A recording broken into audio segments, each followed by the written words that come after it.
Welcome back to another episode of Jamin's Daily. We got for you today. It's not an '80s. It's not an '80s review. No. It's actually 1978. So we're going back a little further, but we can only review what we have to work with, Seth. All right, and our guest back with us for another movie review. We have Seth Kaler. Hey, how we doing? I'm glad to be here. Sunday evening. This is a strange or different time. Different time, but it's kind of good. You know what? In my head, I'm like, this is fun to keep my mind off that Monday's coming tomorrow. This is fun day. This is the best way to kind of prolong the weekend. Is the way I was thinking about it, because we spent a lot of time together this weekend, Seth. If you think about it, we sure did. On Saturday, we did some trick or treating. That's right. Took the kids and then today was your son's birthday, so we barbecued. I barbecued. Yes, not we. There was no we. It was all me, folks at home. So barbecued. But now we're here. Yeah. And Seth, the first movie. Yes. Or the only movie, because this is episode as an episode, right? Yes. Unless we did a super long episode where we do multiple movies, or should I break them down? I'd like to do more. Yeah, let's play around with that. That's how we do it. And once again, I have not seen this movie ever in my life, and you have. So I'll be spouting facts from the interwebs, and you'll be spouting facts from your memory of watching this movie. Yeah. Oh, I do. I'm gonna. Yeah, and I have to watch. I do have to refresh every now and then from Wikipedia, my friends. Yes. But starting off just from memory. Mm-hmm. So this was on HBO Max. Okay. Should I tell everybody what? Let's. Yeah. So Pirahna is 1978. What's the movie again? Say it again. Pirahna. 1978 American horror comedy film directed and co-edited by Joe Dante, starring Bradford Dillman, Heather Menzies, Kevin McCarthy, Keenan Wynn, Barbara Steele, and Dick Miller. The film tells the story of a river being infested by lethal, genetically altered piranha. Yes, let me break it. Let me come in then. So the movie starts off. Yes. There's like it's a moonlit night. Okay. And there's two young people, male and a female. They're together, and they're hiking. They're just South America. No. This is you can't. I mean, it could be anywhere. Okay. Yeah, you just can't tell. Who knows where it is? Gotcha. But it's the wilderness. Yes. And they come across a fence. A wired fence. Yep. That all of a sudden, and there's a little creek, and the fence gets through, so they're able to. They decide, we'll just go under it. Yeah. So they go under, and they start exploring. So they get under this perimeter fence, and probably has do not enter signs. It does. It has, everything is telling them not to go over there. No trespassing. Yeah. Okay. I believe in the movie there's even dialogue about the fact that they're trespassing. Yes. Okay. They go under. They enter this facility of sorts, and this facility has, right away you see there's a pool of water, big pool, kind of almost looks like a water treatment. Who knows, right? All right. It's dark, but not a river, just a body of water. Yeah, no, this is just like a tree. It almost looks like a pool. Like they just walked into some building of sorts, and there's this perimeter fence, and it looks like a treatment. Like it could have been some kind of Anyways, the girl. Yes. Quintessential late 70s. Excellent. She decides she wants to go skinny dipping and jumps into the water. Nice. And everything is going great until there's piranha in there. Right? And I think the guy jumps in, tries to save her. He gets eaten too. You then move forward in the movie, and there's this woman who's been sent. If you look on Wikipedia, they call her some kind of trace chaser, or there's some kind of word for folks who are sent to find missing people or people who jump bail, things like that. So she's an attractive brunette. She's looking for these kids. So she's showing up in the area asking questions. Yeah. Okay. And she ends up hooking up, getting with some local who she hires to help her find these kids. Okay, he's the protagonist. So she's on the hunt for these missing. Yes, these kids have gone missing. Right. So this is like weeks later. Now she's here. She's looking for them. She's trying to find out somebody who could help her get with who can help her do that. Sure. And he's supposed to be. They paint him off as hillbilly, local, drunk. Drunkard. Yeah. He's always got a flask. He's always drinking. And this girl, some educated, highbrow. Sure. And they kind of have that sexual tension going the whole time, right? So, memory. I'm thinking in my memory.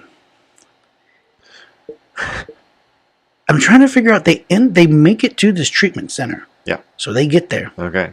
They make their way here at this area. Figure out that this is probably where those kids were going. Exactly. Okay. They get somewhere. Oh, maybe so they get there.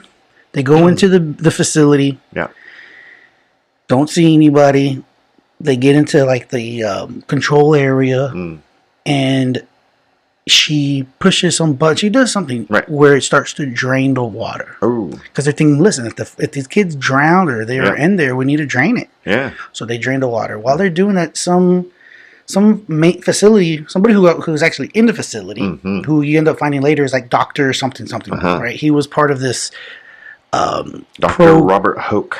He's part of the program, of this Operation Razor Teeth, I think it was called. Ooh, very original. Yes. A military thing. So this was like military. Military Pirahna. Yes, they were. They were like weapons of mass destruction, okay? He comes out of the blue and he's all upset. He's like, no, you don't know what you did. By draining the water, they drained it into the river. Oh, no. So all these different facilities always need to be close to water source, right? So anyway, so they drain the Pirahna into the river, which you find out. And there is, in the tank, in the pool, there's skeletons? a skeleton. Yes, a skeleton. Nice. Okay, well, so real quick, in 1975, Jaws was released, and this was kind of like a B answer to it or whatever. And Steven Spielberg and Universal Studios actually wanted an injunction against Pirahna being released because they were releasing Jaws 2 the exact same summer. So they sued him. There was a lawsuit, was canceled after Spielberg gave the film a positive comment. So Spielberg actually said, yeah. Okay. So at first they were going to sue them because they're like, you're ripping us off. Right. But then they're like, go ahead. Spielberg was like, all right. Go ahead and do it. Yeah. Yeah, I'm glad he did. Sharks versus piranhas. I'm sure that's another movie.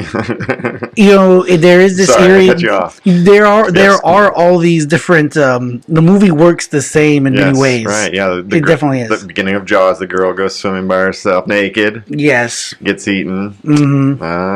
Okay. And there's So moving on, moving on in this movie, it has to do with Jaws. Yeah. Is there's like down the river, there's this river resort summer camp thing going on, and the man who's hired to help that lady, his daughter is at the camp, so it adds this extra sense of urgency to resolve the situation because now, my kid, they're making it down the river. So there's this point before the. Help me in the audience with the names of the characters. Yes, because absolutely.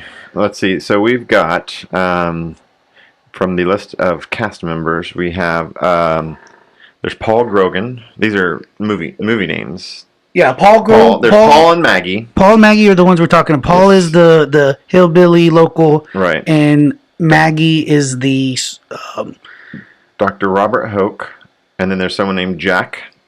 Buck Gardner, Dr. Mingers, Betsy, Laura, Colonel Waxman. Yes. And then there's not a lot of characters. I mean, there's those characters, but they have quick, roles. I think Jack. So before Maggie meets up with Paul, there's this scene where he's talking to Jack. I think Jack's just another local. Yeah. But he plays a good.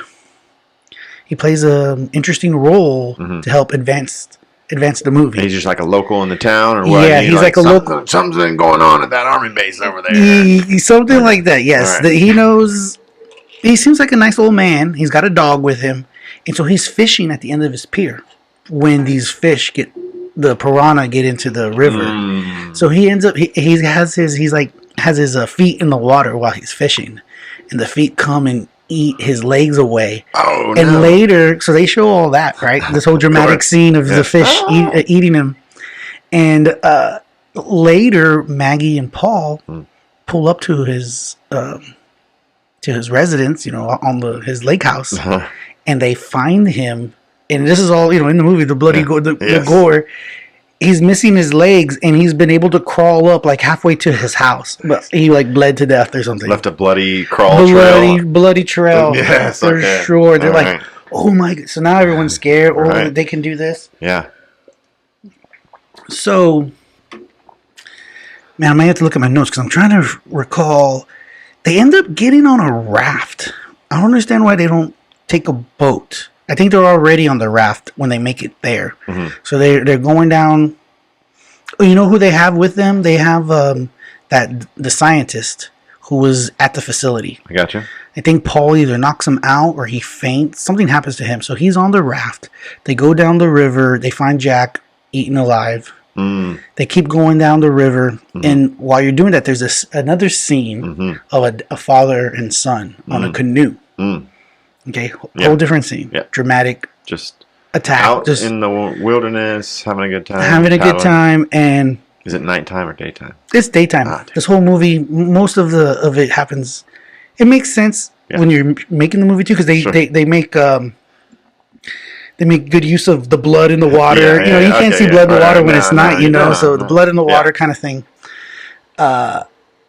So the piranha knock over the canoe and eat the dad, but the boy is able to get on top of the canoe, and Paul and Maggie and the doctor, just so happen to be coming down the river.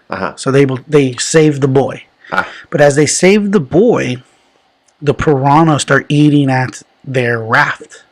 The strap. So they're not just going after flesh; they're going after anything they get there. Anything that moves. Anything that moves. They're evil piranha. Like they're bound and determined to attack. Genetically enhanced. They're genetically enhanced. Well, we're gonna tell the folks at home.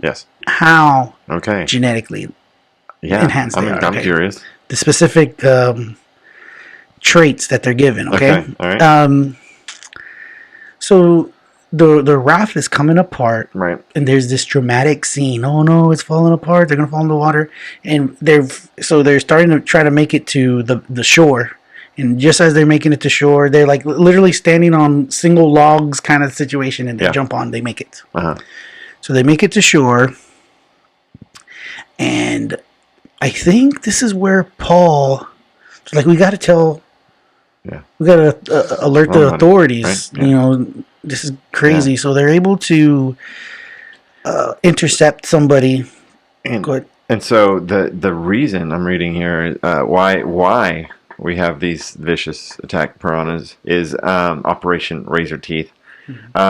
Was so that they could endure the cold water of the North Vietnamese rivers. So remember, they were going to infest the Viet Cong movement. That's what they were going to. So this was 1978.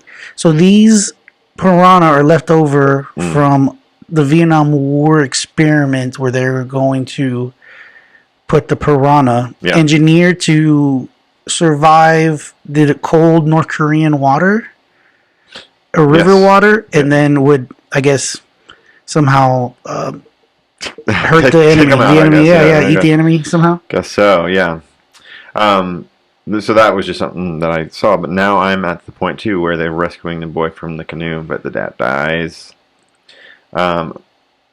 He tells what happens is they're going to. The doctor dies. Oh yeah, he gets eaten, saving the kid. He saves the kid. Yes. The doctor dies saving the boy. How noble. You know why in the movie it's like this savior moment, like redemption moment, because he feels like, I caused all of this. I was part of this. Yes. So then he dies, he redeems himself. I see. They're going to open up a dam. I think what's going to happen. Some kind of dam is going to be opened, and they're able to tell the people who opened the dam not to, so they don't. And that's when Colonel Waxman and this other lady show up. I got you. And the reason they're biting the raft is because that doctor's blood is on it. Yeah. See. Yeah. Got it. So yes, and then now there's a dam attendant too. All right. Yes, go ahead. So in the movie, they bum rush him, like, don't do it, so they don't. They hold off. I believe maybe the next scene is where then the colonel shows up, and this is the woman who was with him, who was part of Operation Razor Teeth. Uh-huh. And so she's aware. They're trying to figure out how are they going to prevent or stop the piranha. And something about there's this an alternative route for the piranha to take to still get somewhere. And so they end up making it not only to the camp, but then to some kind of resort later. Okay. Okay. And there's all kinds of carnage. Kids included, all right? Yeah. So when you watch the movie, there's like little children getting eaten by piranha in this movie, okay? And there's this one scene at the end where they're like all triaged, and there's like 30 people all mangled on the shore, you know? They try to get the message across. Yeah. And they did utilize the whole Jaws, the angle, the camera angle, where in the water coming up, you see it coming up to the victim. Yeah, because I was going to ask, like, so it's listed as a horror movie. So what's the is it a shot like they're looking in the still water and then they jump out? So it's like there's a number of kind of stuff very similar to and Jaws. Blood and gore and all that. The blood and the gore and very similar in the. It's not horror; it's more suspense. Yeah. Okay. With it, in the same way as Jaws is that they come out right. Yeah. And I mean, it's a shark. You know, it's kind of coming. Yeah, you're in the water. And the piranha, you know. I mean, I guarantee you, this movie probably scared a lot of people into getting into the water at their lake house or rivers. They're like, oh, I guarantee. You know, if we were to show this movie to Hannah and Olivia, they'd probably be scared to get into the water. Right? Yeah. Right. Yeah. So they get a speedboat after the resort here. Well, here's the thing: when they show up to the resort, again, the whole time they're always like, "This is a little bit too late." They show up to the resort, or to the camp. The kids are getting his daughter does not get eaten. Okay, she's spared. Okay, but they get there just in time to help prevent everybody from dying. Mm-hmm. Then they make it to the resort, and it's at the resort where Colonel Waxman gets eaten because they're in either a boat or a canoe or something, and it overturns. Much more blood and guts in the water. Nice. And it's at that point that I think Waxman and that other lady are trying to stop Paul and Maggie from. Yes. Getting too nosy. And Grogan, whoever he is, he does theorize that the fish can survive in salt water at this point in the movie too. So I guess they're kind of on a race downstream. Yes. But you're right, like you had said, they're always a little bit late. It's because they're following the school. I guess it's a school of fish, right? They're following it downstream, but they're behind it. I see. Yes. And they get to see all the carnage. And at one point, there's this cool scene where there's two cute girls in a bikini, and they're driving a speedboat with a guy who's skiing in the back. And as he's skiing, he feels something in the water. Okay, and so he's waving at them like, "Hey, hey!" So they start to slow down. But when they slow down, he starts to sink, and they start getting. He's like, "No, go back." So they end up going real fast. But because of this, the driver is distracted, and she ends up crashing into another boat. And that was just. I don't think that had anything to do with the plot line. Right. It was just like some action and the side things going on. Paul and Maggie end up getting in the speedboat because they realize they need to go further downstream, get ahead of the school, because what they want to do is, and this is hilarious now in 2020, okay? Their solution, Seth, folks at home, their solution is to pollute the water. Okay? We're going to pollute the water so the fish die. There's no even mention of like, this is a terrible idea. Okay? Right. So they go to some smelting plant. The problem is it's so old that it's been flooded. It's been abandoned. Yes. And it's up against the river, so it's like underwater. They're on their way to a smelting refinery place, and they're hoping that the industrial waste will kill the piranha. Man. Didn't the producers think like this is a terrible idea because we can't just pollute the water like this. This doesn't make sense. Director Joe Dante. went on to some pretty good stuff after this. Really? What's he? Most notably, Gremlins. Ooh, that was a big hit. It was, yeah.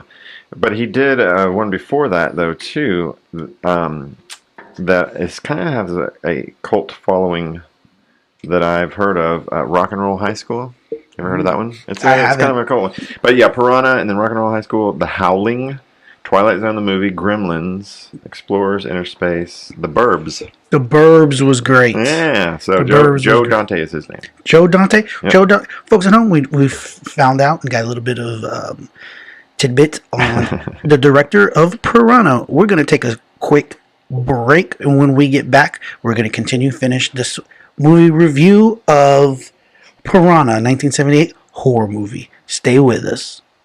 And we're back. Seth, quick break, but we're going to continue our review of Pirahna from 1978.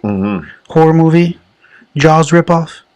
Highly successful. I think I saw this movie's budget was $660,000. And it made 13 or 30? Or 17 million or 17 million. Yeah, huge Shot success. in 30 days, too.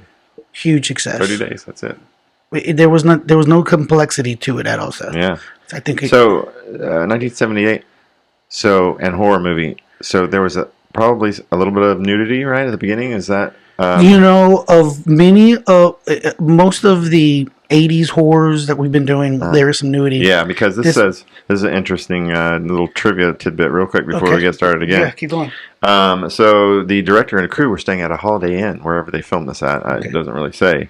But Heather Menzies, who was the actress who was going to be topless in this scene, so she must have been one of the Maggie, or maybe the first one. Yeah, but she thought that her husband might not approve of her doing topless scenes, so a waitress from the Holiday Inn was filmed in her stead. Really? They just brought this. Did they just do the? Yeah, it just says that she stood like a stunt double. Yeah, she was a waitress from the Holiday Inn where they were staying. They're like, "Hey, you want to get naked in a movie?" Yeah, come on. We'll pay. They probably gave her $20. We'll pay you no, the extras were all paid $5 a day and given a box lunch. Wow, that sounds like a deal in 1978. Hey man, probably was. I'm if my memory serves me well, I believe maybe in that first scene when they go skinny dipping is when you see that. But other than that, there really isn't any other nudity in the movie. So they're speeding down. They're trying to get ahead of the school. That's where we left off, pretty much. And yes, their genius plan is to pollute the water that all the kids are swimming in. How are they going to do that? So they go to this industrial plant, and Paul tells Maggie that he ties himself to a rope and he's gonna swim down there, and for her to count to 90. And whether he's back or not, she just needs to drive out and pull him out. Okay. So he does this, and as he's getting close to the valve, that he's gonna turn to release this pollutant waste into the precious water, the piranha start to show up. Just in perfect timing, right? Perfect movie, Hollywood timing. He's starting to get. Can he get it turned before they eat him? He's turning it, and he's getting bit, and so there's all the different piranhas. There's this scene where he's turning it, and they're on him, and they're chewing at him, and he gets it just perfectly turned. At the same time, what's her name, Maggie, bells and pulls him out. Okay, so he makes it out with just some small bites. And there's a scene where whenever he's turning it, the scene is of this green waste going into the water. We're supposed to be like, yay. There wasn't even, you think they could have shot a scene where the fish float to the top or something they're all dead? There isn't. You're just left to think that, this is what's going to stop them. Yeah. So they do this. They return to either the resort or the camp, where this is this scene where there's this huge triage of dozens of people on the ground and having been eaten, bleeding, dying. There's somewhere they're dead bodies, the whole white thing is on top of them. Okay, covering the whole body. Okay, okay, and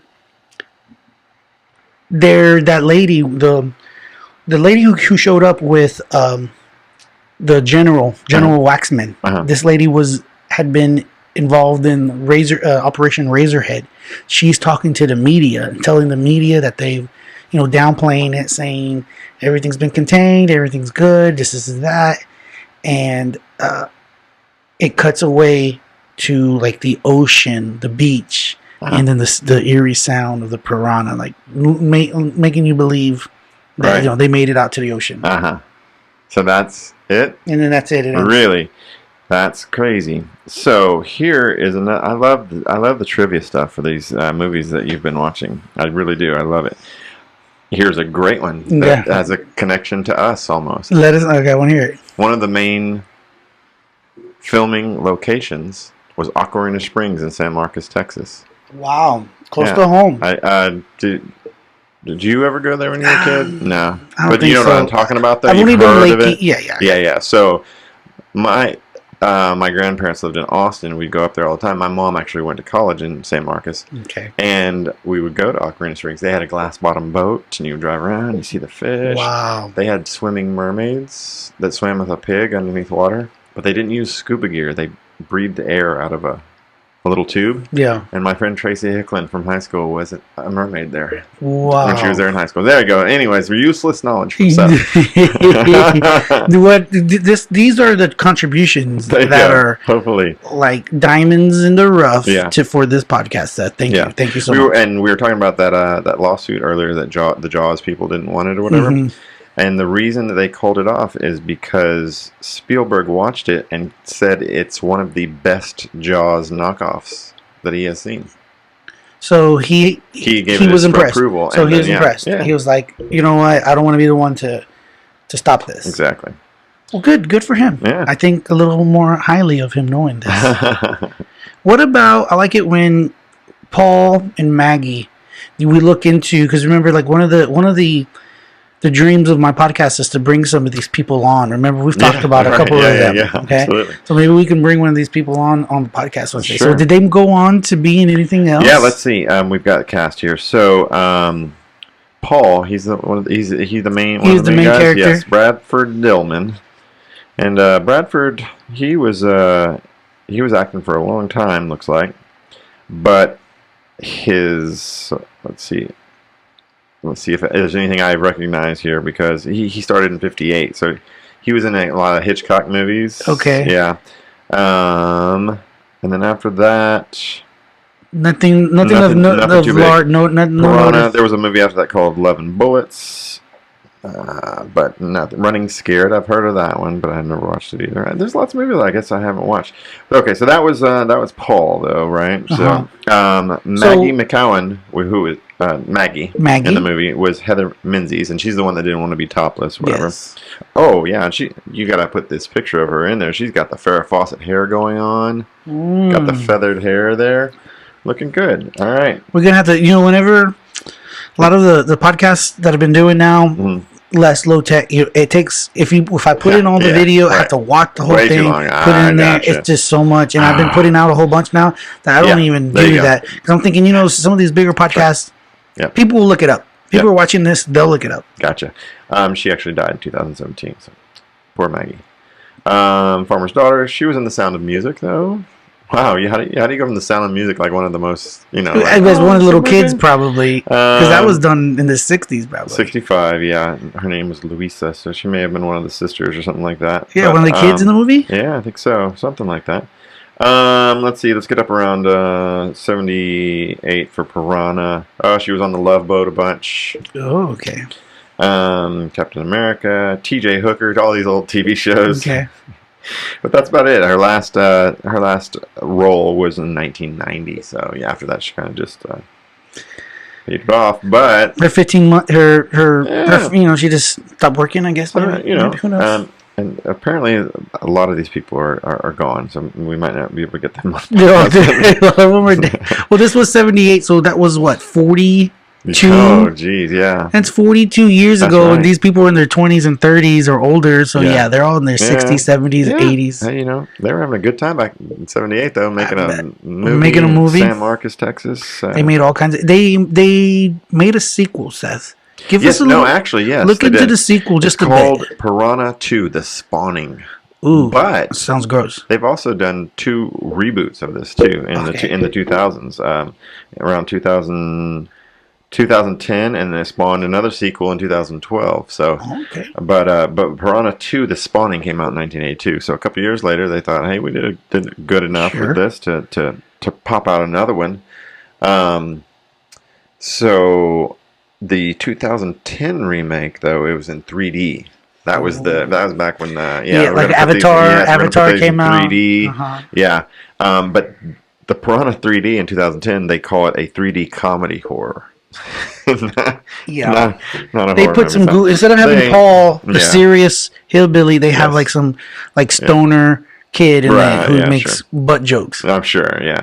But when the original, the Piranha special effects, their budget was 660,000. Uh-huh. It says that the score, the music, would cost 10 grand, and they spent 50 grand on special effects. But then the next thing down says the piranha were rubber fish on the end of sticks.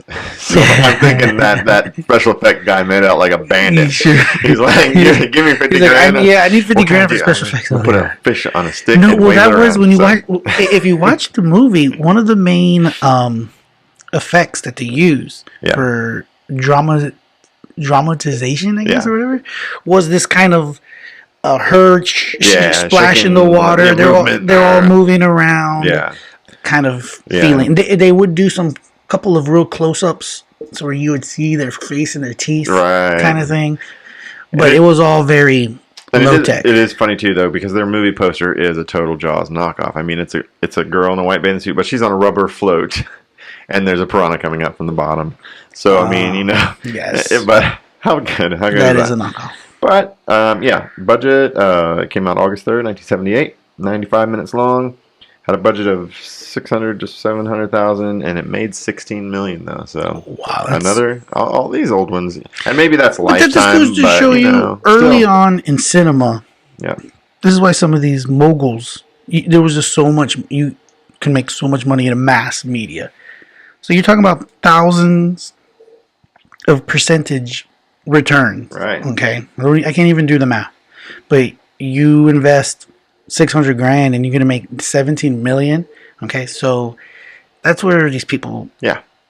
like, Mel Gibson, he was always rich, but he made his his fortune off that Jesus movie he made, the Passion of the Christ or something like that, because he did that whole thing himself, Right. and I think he put in 30, 40 million. Mm-hmm. And he probably had some things like this in there, but majority him, not some major movie studio. And then it made like 400, 500 grand, so he probably cleared easy 100 mil, 200 mil, crazy money. But now he was like banned, he was crazy drunk. But he made Apocalypto. Did you ever see Apocalypto? Apocalypto is great movie. It He has great reviews too. It doesn't matter. Some people who hate Mel Gibson, right? Because he said things that people could be mad about. Sure. Legitimately. Right. But even then, like when he made this because he made this movie after that Falling Out. Remember, he got pulled over. He was drunk. He went on this whole anti-Semitic, rant. Yeah. Okay, so he made this movie a couple years after that, and it's amazing. It's an amazing movie. It is. And everybody, I mean, it's widely reviewed as such, even amongst critics and things like that. Yeah, good stuff. Well, good. I'm glad you watched Piranha, man, because who would have? yeah, exactly. If not for me, I mean, you're bringing this stuff back. This is a concerted effort of watching these old movies. Like I'm trading hours of my life to watch this there you go, for the folks at home. That's right. Okay, Yeah. so I'm hoping one of these when you see these, you'll be Yeah. a spark. You'll be encouraged. But you know what? I'm gonna watch this, and I'm telling you the truth. I'm not lying when I say watching these older movies does. There is some food for the soul that is hard to explain. Nostalgia is the word, right? It is nostalgia. But most people don't think of nostalgia. Right. It's not something that you think of Yeah. or is a word that you use. Yeah. But that's, I guess, the term to use that makes it somewhat, Sure. it is work. Sure. I'm working, okay? Absolutely. I'm working, Seth. There you go. But folks at home, thanks for joining us on this movie review of Pirahna. Don't forget that this podcast is brought to you by Sage Choice Insurance Agency. Call us at 361-400-2411. You can go online, quotefromjamin.com. Super simple. You can figure it out. All you need to know, it's safe, secure, encrypted. We get your info. We send you quotes, save you money. Thanks again for joining us. Jamin's Daily. Stick with us because the best is yet to come.